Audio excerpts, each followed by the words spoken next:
Halo Sobat Cek Fakta. Drama panas kembali terjadi di Piala Kemerdekaan U17 ke 2025. Timnas U17 Indonesia yang sempat unggul 2 kali melawan Tajikistan harus puas dengan hasil imbang 2-2 setelah kebobolan di menit akhir. Pelatih Nova Arianto tak bisa menahan rasa kecewanya dan langsung mengirimkan peringatan keras kepada para pemainnya. Apa yang sebenarnya terjadi di lapangan? Mengapa fokus jadi isu utama? Dan bagaimana ini mempengaruhi persiapan menuju Piala Presiden 2025? Mari kita bedah tuntas. Pertandingan melawan Tajikistan di Piala Kemerdekaan U17 2025 seharusnya menjadi momentum emas bagi Garuda Asia untuk memulai turnamen dengan kemenangan. Dukungan penuh supporter di stadion memberikan atmosfer positif dan permainan Indonesia di awal laga terlihat menjanjikan. Pada menit ke-35, Muhammad Mirza Firjatullah membuka keunggulan melalui sepakan terukur setelah memanfaatkan bola muntah di dalam kotak penalti. Gol ini membuat suasana stadion bergemuruh, supporter berdiri, dan para pemain semakin percaya diri. Namun, keunggulan itu hanya bertahan 1 menit. Tajikistan langsung merespons lewat gol Zarif Zoda yang memanfaatkan kelengahan lini belakang Indonesia. Umpan terobosan yang seharusnya mudah dipotong justru lolos, dan Zarif Zoda menuntaskannya dengan dingin. Skor berubah menjadi 1-1. Di babak kedua, Indonesia menunjukkan agresivitas tinggi. Tekanan yang terus-menerus akhirnya membuahkan hasil di menit ke-51. Kali ini giliran Fadly Alberto yang mencatatkan namanya di papan skor setelah memanfaatkan crossing matang dari sisi kiri. Skor 2-1 membuat asa untuk mengamankan 3 poin kembali membara. Indonesia bermain cukup solid dalam mengontrol tempo dan Tajikistan terlihat kesulitan mengembangkan permainan. Namun, sepak bola adalah permainan yang sering menghukum tim yang kehilangan fokus. Di menit ke-90, Tajikistan melancarkan serangan balik cepat. Bola diarahkan ke Nazrullah yang berdiri bebas di depan gawang setelah terjadi kekacauan di lini belakang Indonesia. Tanpa ampun, ia menjebol gawang Garuda Asia dan memaksakan skor imbang 2-2. Suasana stadion yang tadinya penuh sorak-sorai berubah menjadi hening sejenak sebelum supporter mencoba kembali memberi semangat. Tapi bagi para pemain, rasa kecewa itu sulit disembunyikan. Pasca laga, pelatih Nova Arianto tak menutupi kekecewaannya. Dalam wawancara, ia menegaskan bahwa fokus sepanjang pertandingan adalah harga mati di level internasional. Di sepak bola, kita harus fokus selama 90 menit plus tambahan waktu. Gol tadi terjadi di menit-menit akhir dan fokus pemain sedikit berkurang sehingga kami kebobolan, ujar Nova. Nova juga menyoroti gol pertama Tajikistan yang menurutnya lahir dari kesalahan mendasar di daerah pertahanan. Gol pertama juga menjadi catatan bahwa kesalahan sekecil apapun di daerah pertahanan pasti berujung gol. Apalagi melawan tim yang levelnya di atas kita. Tambahnya, pesan Nova ini jelas.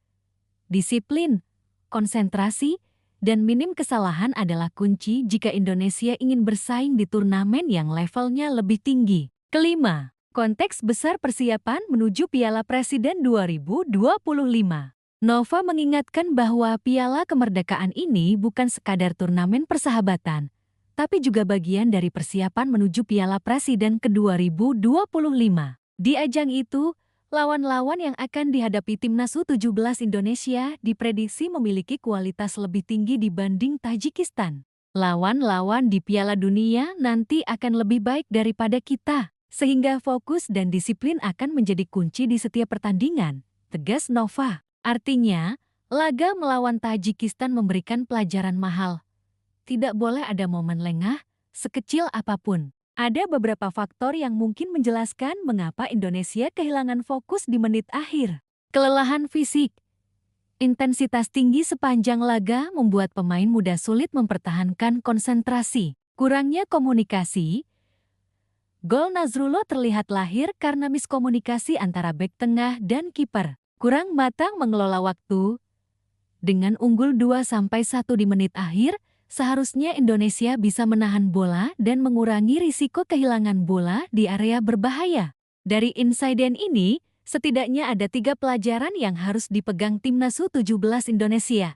Jangan terlalu cepat puas, unggul sementara bukan jaminan kemenangan. Manajemen pertandingan. Pelatih dan pemain harus punya rencana jelas untuk mempertahankan keunggulan. Komitmen bertahan. Semua pemain, termasuk penyerang, harus berperan dalam menjaga keunggulan. Piala Kemerdekaan U17 2025 adalah turnamen persahabatan internasional yang digelar di Indonesia sebagai bagian dari perayaan Hari Kemerdekaan RI ke-80. Meski statusnya persahabatan, ajang ini punya gengsi tersendiri karena diikuti tim-tim kuat. Timnas U17 Indonesia tuan rumah Mali U17 Tajikistan U17 Uzbekistan U17. Formatnya sederhana. Sistem round robin satu grup, setiap tim saling bertemu sekali. Poin tertinggi menjadi juara dan selisih gol menjadi penentu jika poin sama. Bagi Garuda Asia, turnamen ini bukan hanya soal trofi, tapi juga pemanasan menuju Piala Presiden ke-2025. Turnamen dibuka oleh Mali vs Uzbekistan pada 12 Agustus tahun 2025 sore. Hasilnya, Mali tampil perkasa. Gol Mali. Traore 19, Jikora 35, 45, 60. Ibrahim Diakite 50 gol Uzbekistan. Menit ke-72 skor 5-1 membuat Mali mengoleksi 3 poin dan selisih gol 4, langsung menempati posisi puncak. Malamnya, Timnas U17 Indonesia menjalani laga pertama melawan Tajikistan. Dukungan penuh ribuan supporter membuat atmosfer memanas. Babak pertama gol dan balas gol cepat. Menit 35. Muhammad Mirza Firjatullah membuka keunggulan lewat sepakan keras. Menit 36.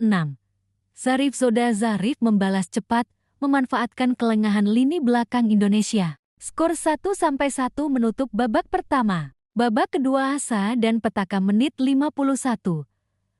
Fadli Alberto membawa Indonesia unggul 2-1 setelah menerima umpan silang matang. Menit 90, Nasrullah memanfaatkan serangan balik untuk menyamakan kedudukan 2-2. Skor imbang bertahan hingga akhir. Keempat, klasemen sementara Mali 3 poin SG 4 Indonesia 1 poin SG 0 Tajikistan 1 poin SG 0 Uzbekistan 0 poin SG -4 Indonesia gagal menyalip Mali, tertinggal 2 poin. Sehingga wajib menang di laga berikutnya untuk menjaga peluang juara. Nova tidak menutupi rasa kecewa. Dalam konferensi pers, ia mengingatkan pemain agar fokus 90 menit plus tambahan waktu. Di sepak bola, kita harus fokus selama 90 menit plus tambahan waktu. Gol tadi terjadi di menit-menit akhir dan fokus pemain sedikit berkurang sehingga kami kebobolan. Hindari kesalahan di pertahanan. Gol pertama juga menjadi catatan. Bahwa kesalahan sekecil apapun di daerah pertahanan pasti berujung gol, apalagi melawan tim yang levelnya di atas kita. Persiapan menuju level lebih tinggi. Lawan-lawan di Piala Dunia nanti akan lebih baik daripada kita. Fokus dan disiplin akan menjadi kunci di setiap pertandingan. Dari sudut pandang taktik, ada 3 hal yang membuat Indonesia kehilangan kemenangan. Kelelahan di menit akhir, pressing tinggi di awal membuat tenaga terkuras. Kurangnya komunikasi koordinasi antar bek rapuh saat menghadapi umpan terobosan.